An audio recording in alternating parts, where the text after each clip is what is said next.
Bienvenue, mes chers. Je suis tellement contente de vous retrouver pour un nouveau partage Solune. Ça fait quand même quelques mois que je vous ai abandonné sur le sujet et j'allais à la rencontre de personnes différentes avec qui j'avais partagé à une certaine époque mon jeu ou mon apprentissage ou mes recherches ou simplement mes curiosités.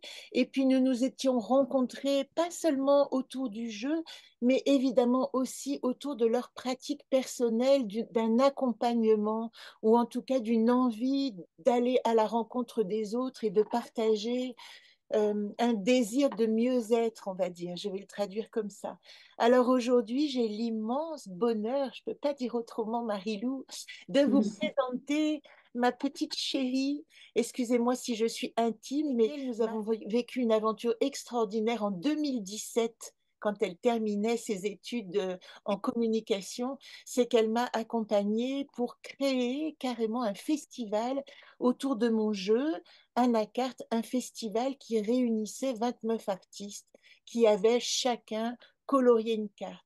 Donc autant vous dire qu'il a fallu quand même inviter à Marilou à rentrer dans cet univers de monde symbolique totalement disparate, totalement fou. Et bravo, bravo d'avoir réussi à faire, non, faire une synthèse, mais à pas te perdre et je crois à prendre goût aussi à ces mondes symboliques. Ce qui me touche particulièrement, c'est d'avoir suivi ton parcours depuis maintenant 2017, on est en 2024, 7 ans. Est-ce que c'est pas 7 ans un cycle majeur qu'on retrouve dans les cycles de Saturne? Eh bien, elles ont mené à cette jeune femme extraordinaire à qui, à mon tour, je demande des conseils et ce sera la suite de ma question. Donc aujourd'hui, j'ai envie de te demander de présenter Ayudalma, ce que tu as construit. Déjà, tout d'abord, c'est vrai que ça a été un plaisir de travailler à tes côtés et ça m'a aussi montré que de la communication, j'aimais bien, mais c'était pas forcément ce que j'avais envie de continuer à faire en fait au quotidien. En fait, tu as été aussi une belle porte d'entrée vers tout ce monde holistique. J'avais commencé un peu auparavant à faire des sessions aussi, des formations en énergie, en soins énergétiques. Donc, j'avais quand même déjà un premier, on va dire, un orteil dedans. Et grâce à toi, j'ai aussi commencé un peu à utiliser tous ces outils, toutes ces choses que j'aime un peu plus thérapie, monde spirituel. Donc, j'étais un peu en quête de sens. Et tu m'as grandement aidé aussi avec ce jeu qui a répondu à beaucoup de questions, en fait, celles qui étaient nécessaires à ce moment de ma construction. Et puis ensuite, j'ai voyagé. Le voyage, ça aide beaucoup. Ces voyages ont été ce dont j'avais besoin pour m'aider moi, me connaître, me construire. Et à partir de là, en fait, j'ai vécu 3 ans au Mexique et j'ai commencé la méditation, le yoga. Et dans la création, j'étais vraiment avec les calendriers lunaires aussi que j'ai créés. J'étais vraiment connectée, quoi. Je me suis connectée à moi-même. Et après, j'ai décidé de l'offrir au monde aussi, en fait. Et je me suis formée. Et puis après, j'ai commencé à donner des sessions de yoga en ligne. Donc, je continue à en donner tous les lundis et les mercredis. Et puis, petit à petit, donc j'ai commencé aussi à faire des méditations. D'ailleurs, merci de faire partie de cet univers-là parce que j'adore t'accompagner moi aussi à mon tour avec ces méditations. Donc, c'est beau, c'est un bel échange en fait. L'univers, quand on donne, on reçoit et quand on reçoit, on donne et c'est magnifique en fait. Donc, je ressens vraiment ça aussi pour moi. Ça me fait vibrer en fait de pouvoir aider les personnes aussi avec les méditations que je propose tous les lundis sur Spotify, 11 minutes. Et aussi, je propose des méditations personnalisées en fait qui permettent d'aller plus en profondeur encore dans le travail de développement personnel que je viens faire vraiment aux personnes quand elles ressentent l'envie en fait de faire un travail un petit peu plus poussé que seulement une méditation que je crée un peu pour le public, quoi. C'est vraiment personnel. Et aussi, à côté de ça, je fais des thérapies individuelles avec les personnes qui veulent aller encore plus en profondeur. Et là, on y va, quoi.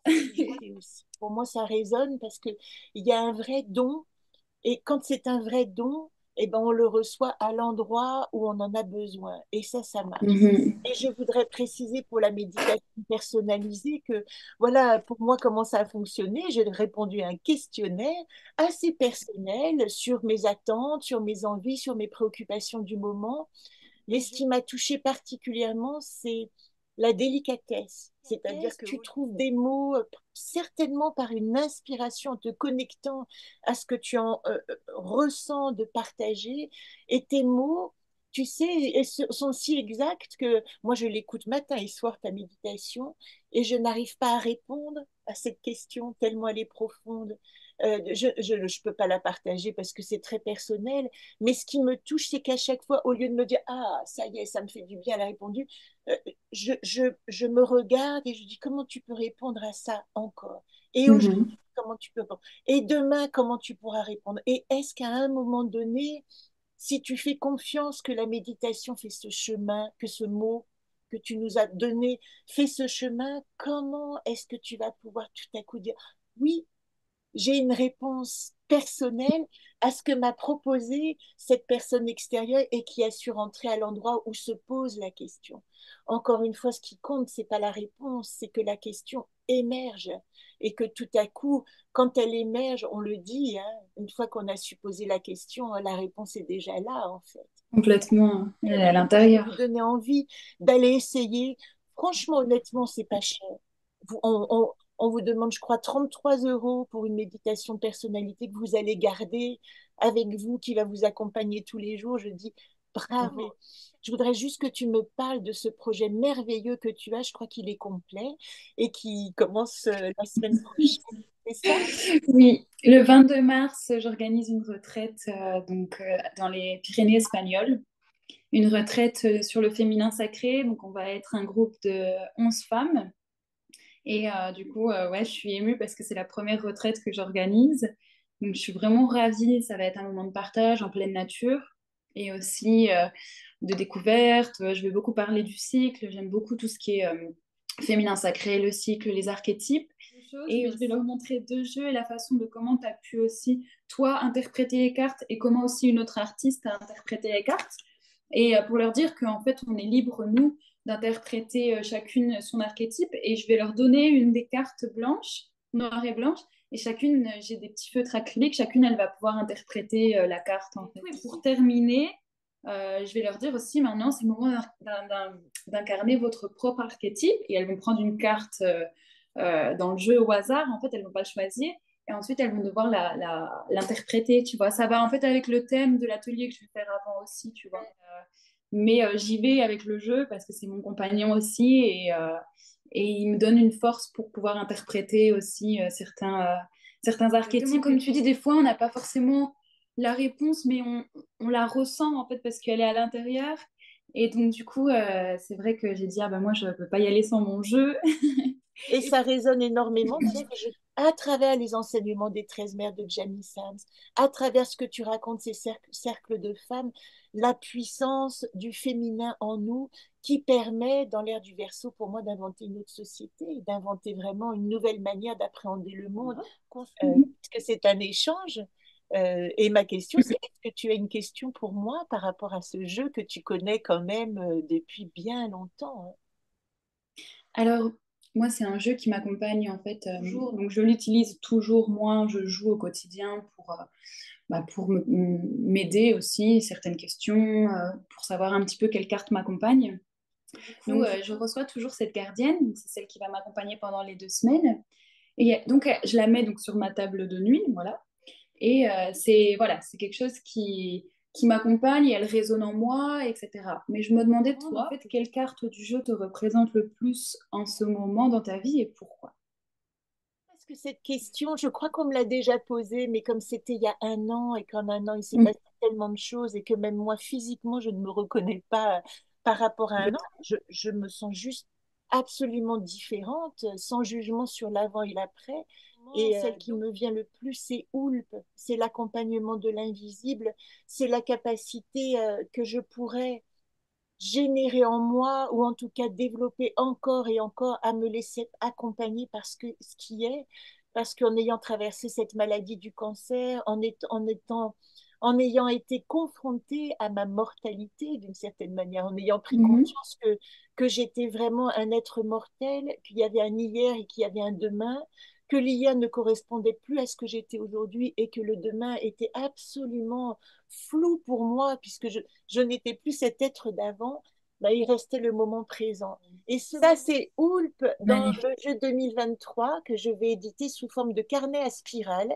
Et soit les gens pourront le feuilleter, alors il y aura au dos toutes ces définitions qu'il y a dans mon anaconte à moi, plus la poésie, mais voilà ce que je pourrais dire de moi aujourd'hui. L'instant présent et comment je peux me relier à chaque instant à ce qui fait sens. Je crois que c'est ça qui compte. Ma Mhm. dernière question, ce serait, ben, je ne l'ai pas préparé du tout, mais est-ce que tu as tiré une carte aujourd'hui? J'aimerais bien le faire avec toi. Je vais chercher mon jeu. En plus, hier, j'ai reçu un paquet. C'est ça qu'il faut que je te dise parce que quand je voyage, je ne peux pas prendre tous les jeux qui étaient chez ma maman. Et je lui ai demandé de m'amener le jeu avec les Flora. Je me suis dit, il faut vraiment que je l'amène. Je veux amener celui-ci et Solune aussi, les deux. Là là, mais j'adore cette carte. Yodine. Ah bah oui. Alors, qu'est-ce qu'elle nous dit, Yodine? C'est merveilleux parce que dans ton voyage, puisque c'est souvent associé au voyage, ces vidéos, qu'est-ce qu'elle nous dit, Le Yodine? travail intérieur. La Deux yeux pour regarder dehors, un troisième œil pour explorer dedans. Alors c'est beau parce que toi qui prépares cette retraite, donc dans un paysage extérieur et qui va inviter les femmes à venir rencontrer leur paysage intérieur, et sous quelle forme il va pouvoir se mettre à l'extérieur, c'est tout ce qui compte. Comment, à quel point le paysage extérieur va s'imprégner de tout ce qu'elles sont à l'intérieur. C'est une carte qui me parle. J'ai toujours été fascinée en plus par les yeux. Et justement, hier, je faisais une pratique. Je donnais une séance de yoga et j'ai vraiment dit à la personne, je donnais une séance en privé, de bien se concentrer sur son troisième œil. Et encore aujourd'hui, ce matin, dans la méditation, j'ai fait une petite méditation et je me faisais visualisation vraiment du troisième œil, tu vois. Donc, Je crois que c'est et la observer. magie du monde quantique qu'on nous propose, c'est d'apprendre tout à coup que la représentation extérieure, c'est qu'un miroir de ce que nous sommes à l'intérieur.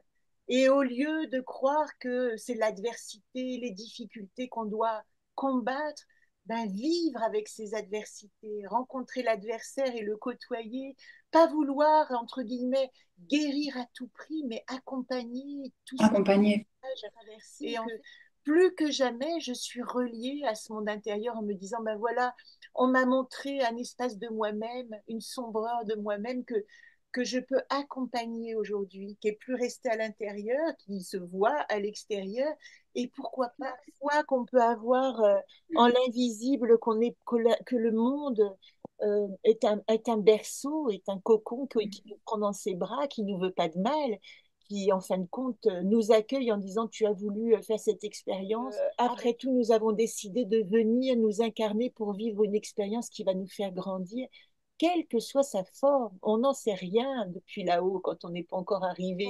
Ça me rappelle ce conte de l'ange, deux anges qui regardent en bas en disant waouh, moi ça m'intéresse, tu vois ce qu'ils vivent là, je trouve que c'est excitant, j'ai envie de le vivre. Puis ah, moi c'est plutôt ça. Et puis donc ils sont incarnés, et puis il y en a un qui arrive en pleine guerre parce que lui, il ne sait pas ce que c'est que la douleur physique. Il a juste vu qu'il y avait énormément d'énergie, qu'on voyait un corps, que les choses bougeaient, etc. Et puis l'autre, il arrive dans un désert absolu parce que il a trouvé que c'était calme et serein. Et puis en fin de compte, il va faire l'expérience de la solitude, tu vois. Et on ne sait pas quand on s'incarne quel choix on a fait pour apprendre. Bon, Oui, ma oui, petite oui. chérie, merci. Je vais mettre tout ça en forme. Mhm.